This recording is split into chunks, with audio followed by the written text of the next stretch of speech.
बोली सच्चिदानंद घन भगवान की जय।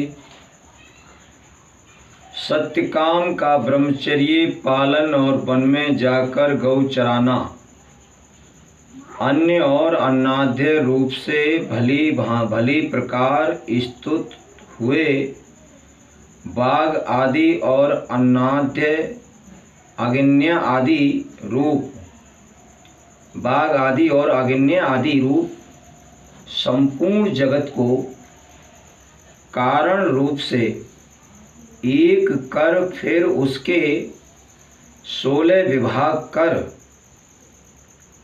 उसमें ब्रह्म दृष्टि का विधान करना है।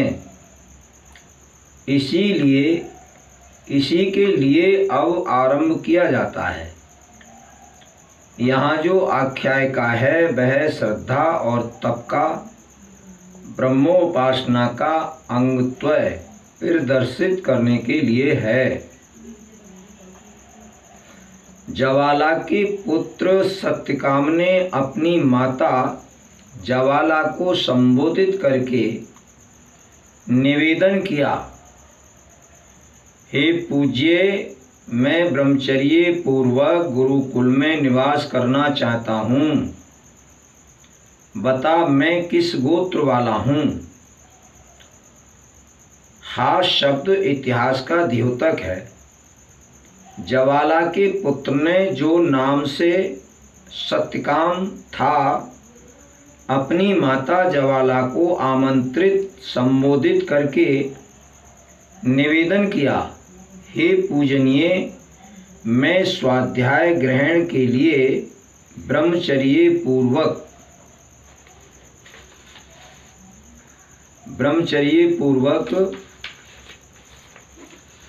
आचार्य कुल में निवास करूंगा। किंग गोत्र हूँ, मेरा क्या गोत्र है, अर्थात मैं किस गोत्र वाला हूँ। इस प्रकार पूछे जाने पर उसने उससे कहा, हे तात, तू जिस गोत्र वाला है उसे मैं नहीं जानती। पहले मैं पति के घर आए हुए बहुत से अतिथियों की सेवा टहल करने वाली परिचारिका थी।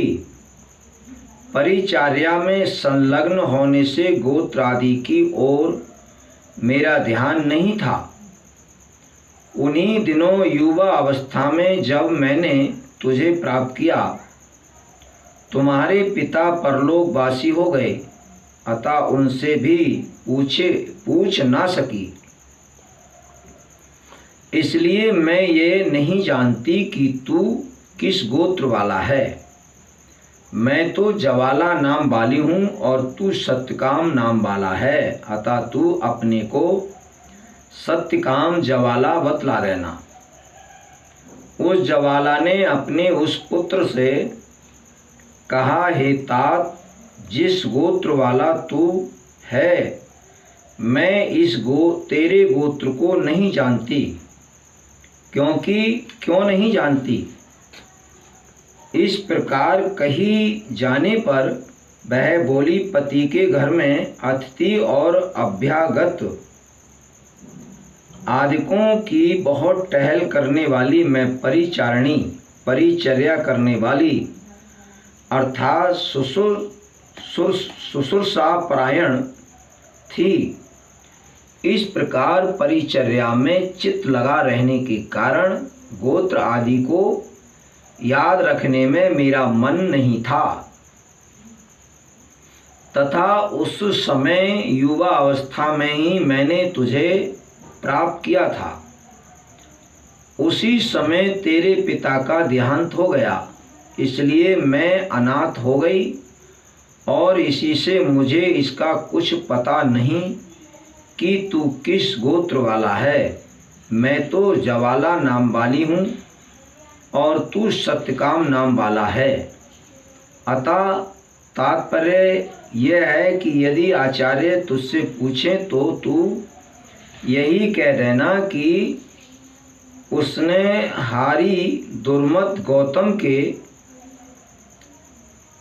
यही कह देना, मैं सत्यकाम जवाला हूँ। कि यदि आचार्य तुझसे पूछें तो तू यही कह देना कि मैं सत्यकाम जवाला हूँ। उसने हारी दुर्मत गौतम के पास जाकर कहा, मैं पूज्य श्रीमान के यहाँ ब्रह्मचर्य पूर्वक वास करूँगा, इसी से आपकी सानिध्य में आया हूँ। उस सत्यकाम ने जो गोत्र था गौतम थे, उन हारी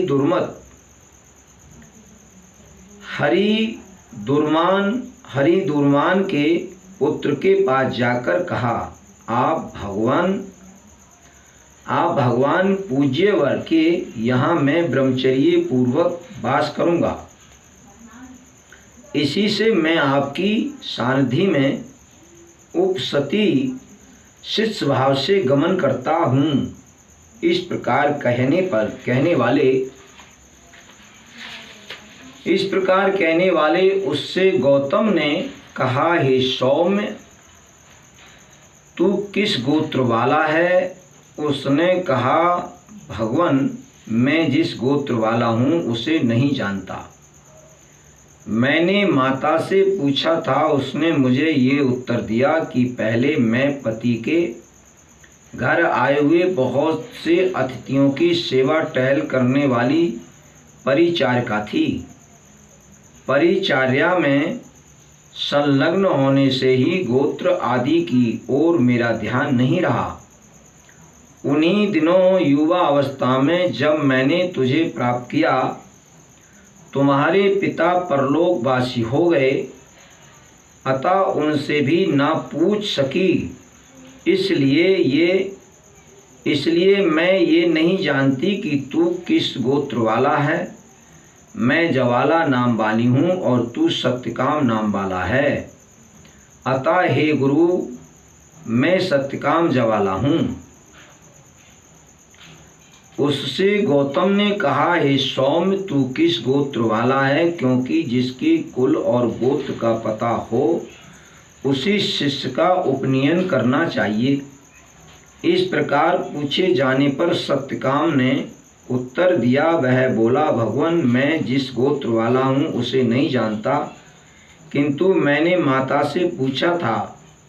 मेरे द्वारा पूछे जाने पर माता ने मुझे यही उत्तर दिया कि मैं बहुत से अतिथियों की सेवा टहल करने वाली इत्यादि पूर्वत समझना चाहिए। मुझे उसके वे वचन याद हैं। अतः हे गुरु, मैं सत्यकाम जवाला हूँ। उससे गौतम ने कहा, ऐसा स्पष्ट भाषण कोई ब्राह्मणेतर नहीं कर सकता। अतः हे सौम्य, तू समझा लिया, मैं तेरा उपनयन करूँगा, क्योंकि तूने सत्य का त्याग नहीं किया। तब उसका उपनयन कर 400 कृश और दुर्बल गौएं अलग निकालकर उससे कहा, हे सौम्य, तू इन गौओं के पीछे जा।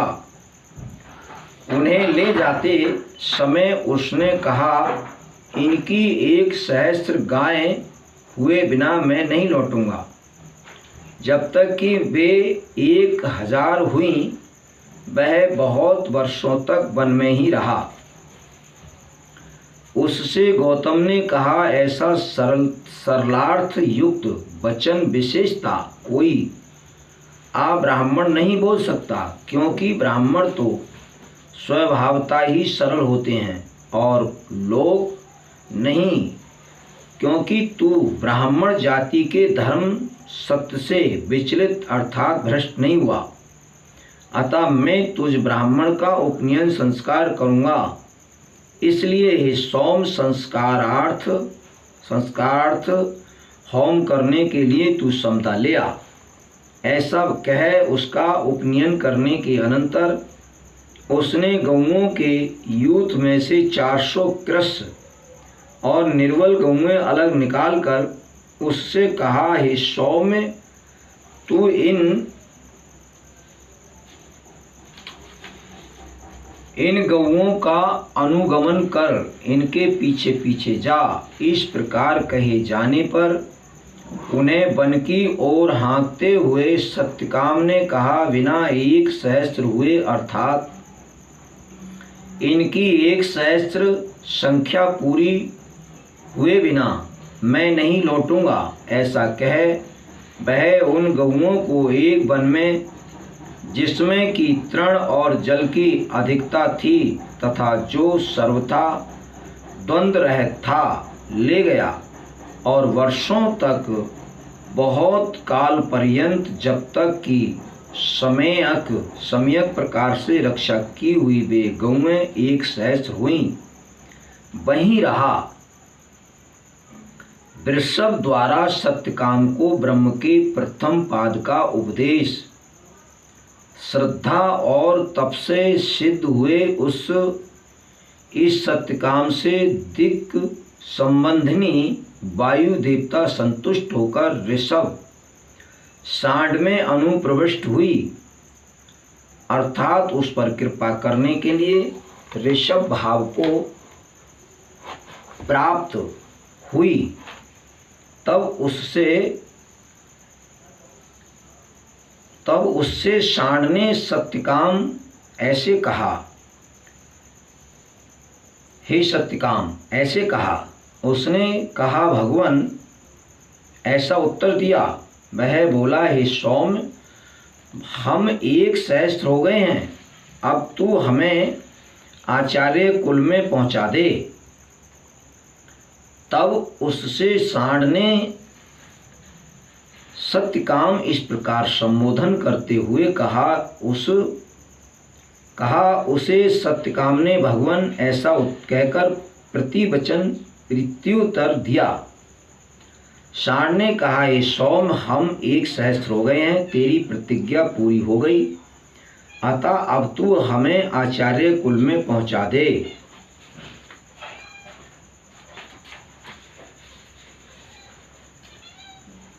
क्या मैं तुझे ब्रह्म का एक पाद बतलाऊं? तब सत्यकाम ने कहा, भगवान मुझे अवश्य बतलावें। सांड उससे बोला, पूर्व दिक् कला है, पश्चिम दिक् कला है, दक्षिण दिक् कला है और उत्तर दिक् कला है।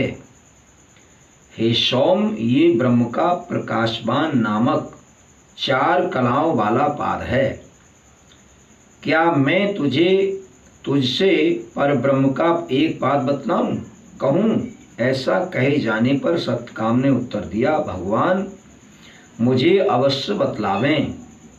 इस प्रकार कहे जाने पर सांड ने उस सत्यकाम से कहा, पूर्व दिक् कला उस ब्रह्म के पाद का 4था भाग है। इसी प्रकार पश्चिम दिक् कला, दक्षिण दिक् कला और उत्तर दिक् कला है। ये सौम, ये ब्रह्म का चतुष्कल पाद है, जिसमें 4 कलाएं अवयव हैं। ऐसा ये ब्रह्म का प्रकाशवान नाम का, अर्थात प्रकाशवान यही जिसका नाम है, ऐसा एक पाद है। इसी प्रकार ब्रह्म के आगे के 3 पाद भी 4 कलाओं वाले ही हैं। वह जो इस प्रकार जानने वाला पुरुष ब्रह्म के इस चतुष्कल्पाद की प्रकाशवान इस गुण से युक्त उपासना करता है, इस लोक में प्रकाशवान होता है और प्रकाशवान लोगों को जीत लेता है। जो कि इसे इस प्रकार जानने वाला पुरुष ब्रह्म के इस चतुष्कल पाद की प्रकाशवान इस गुण से युक्त उपासना करता है, वह जो कोई विद्वान ब्रह्म के इस चतुष्कल पाद की इस प्रकार प्रकाशवान इस गुण से युक्त उपासना करता है, उसे ये फल मिलता है कि वह इस लोक में प्रकाशवान अर्थात विख्यात होता है। तथा अदृष्ट फल ये होता है कि वह मरने पर देवता आदि से संबंध प्रकाशवान लोगों को जीत लेता है। जो विद्वान की इस प्रकार ब्रह्म के इस चतुष्कल पाद की प्रकाशवान इस रूप से उपासना करता है। बोलिए गोविंद भगवान की जय। प्रेमियों, आगे का जो प्रवचन है वो अगले वीडियो में देंगे। शांति पूर्वक इसको सुने और इसके साथ में आरती है, इस आरती का भी श्रवण करें, जिससे कि आपको आपकी खुशियों से झोली भर जाएगी और मन में बड़ा आनंद प्रकट होगा। जय अम्बे जगदम्बे भुवनेश्वरी माता, पार ब्रह्म परमेश्वरी सब जग की ज्ञाता। जय भुवनेश्वरी माता, भुवन चतुर्दश रच कर महिमा प्रगटाई, सब में करे उजाला ज्योति महामाई। जय भुवनेश्वरी माता, ब्रह्मा विष्णु सदा शिव सब तुमको ध्यावे, मैया सब तुमको ध्यावे। ऋषि मुनि और देवी देवता सब तुमसे सुख पावे। जय भुवनेश्वरी माता, राजा नल ने मनाई पूर्ण काज किए, देवी पूर्ण काज किए। आला शरण तुम्हारी, आला शरण तुम्हारी, सिर को चढ़ा दिए। जय भुवनेश्वरी माता, कभी राधा कभी दुर्गा बन कर प्रगटाई, मैया बन कर प्रगटाई। ये जग तेरे सहारे, ये जग तेरे सहारे, चलता महामाई। जय भुवनेश्वरी माता, राजाओं का वैभव सब तुमसे प्रगटावे, मैया तुमसे प्रगटावे। सभी सुखों की दाता, सभी सुखों की दाता, तू ही कहलावे। जय भुवनेश्वरी माता, परा से परे तुम्हारी ज्योति निर्मल माता है, ज्योति निर्मल माता। जो जन ध्यान लगावे, जो जन ध्यान लगावे, अमर गति पाता। जय भुवनेश्वरी माता, आरती मात तुम्हारी जो भी भक्त गावे, मैया जो भी भक्त गावे। जन्म मरण सब छूटे, जन्म मरण सब छूटे, भव दुख तर जावे। जय भुवनेश्वरी माता, महानंद जी सुमरे पूर्ण काज करो, मैया पूर्ण काज करो। ज्ञान वैराग बढ़ा कर, ज्ञान वैराग बढ़ा कर, निर्मल ध्यान करो। जय भुवनेश्वरी माता, भुवनेश्वरी माता, जय भुवनेश्वरी माता। पार ब्रह्म परमेश्वरी, पार ब्रह्म परमेश्वरी, सब जग की ज्ञाता। जय भुवनेश्वरी माता। बोलिए भगवती महामाई जगत माता की जय, माँ भगवती मैया की जय, सभी देवी देवताओं की।